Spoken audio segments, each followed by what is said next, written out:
Sharton English Senior, November 1992. Start. Mr. Chairman, I have great pleasure in offering a few remarks on the working of the Electricity Board. I am going to congratulate the board on their achievements, which are there for the whole world to see.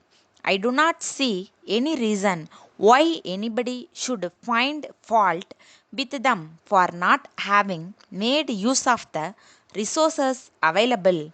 On the other hand, we are able to see that we stand first in the whole country as far as hydroelectric development goes and as far as the use of electricity for irrigation purposes is concerned and by way of the total number of consumers.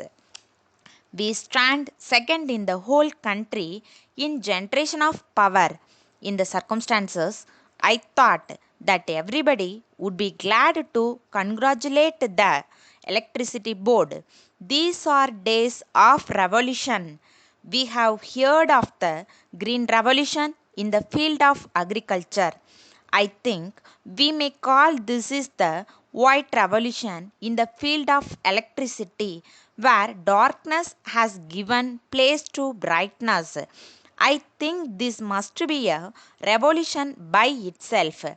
If it has been possible for the green revolution to take place, it is on account of the electricity revolution, because the expansion of power has been greatly responsible for the lift irrigation in villages. At present, I cannot think of life without electricity. We should understand that it is not merely the luxury of the rich, but the necessity of every citizen. How can there be any life without electric light or fan for even middle class people?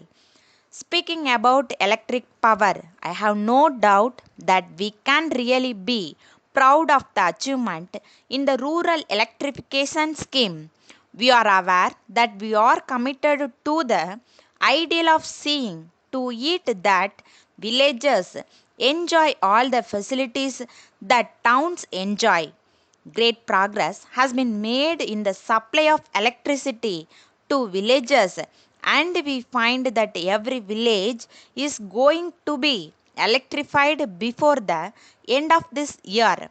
We are not far behind, and I'm happy about it. Electricity fails now and then, and as a result, there is darkness. I would very much appeal to the board to see that the transformers are strengthened and every necessary step is taken to see to it that such failure is minimized to the extent possible.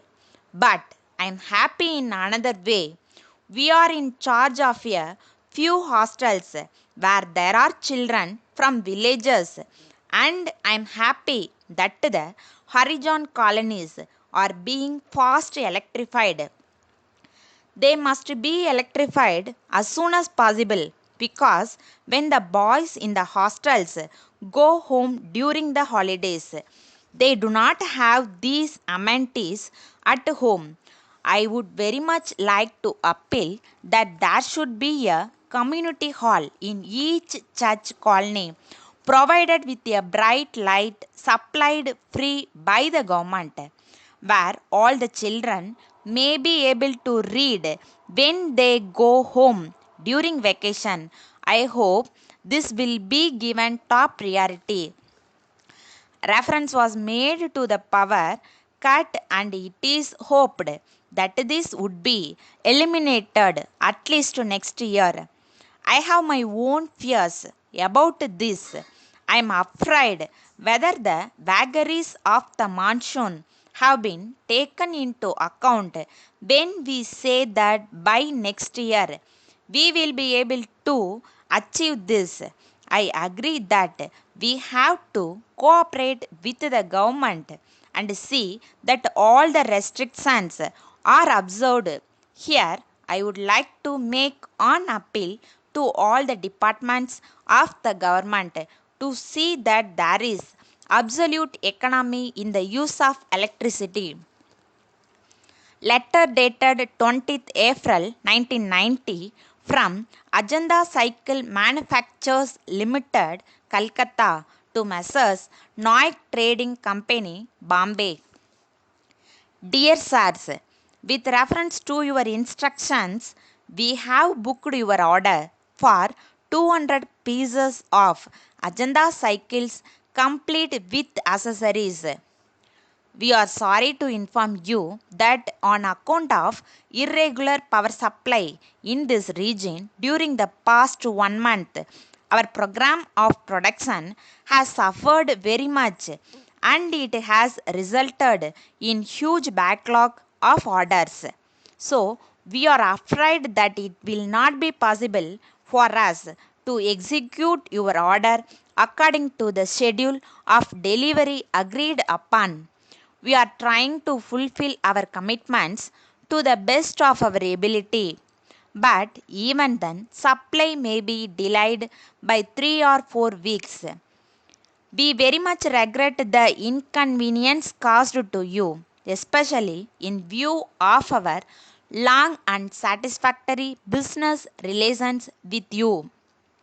However, in the circumstances that we have mentioned above, it will not be possible to entertain any claim for compensation since the delay is due to the factors which were entirely beyond our control.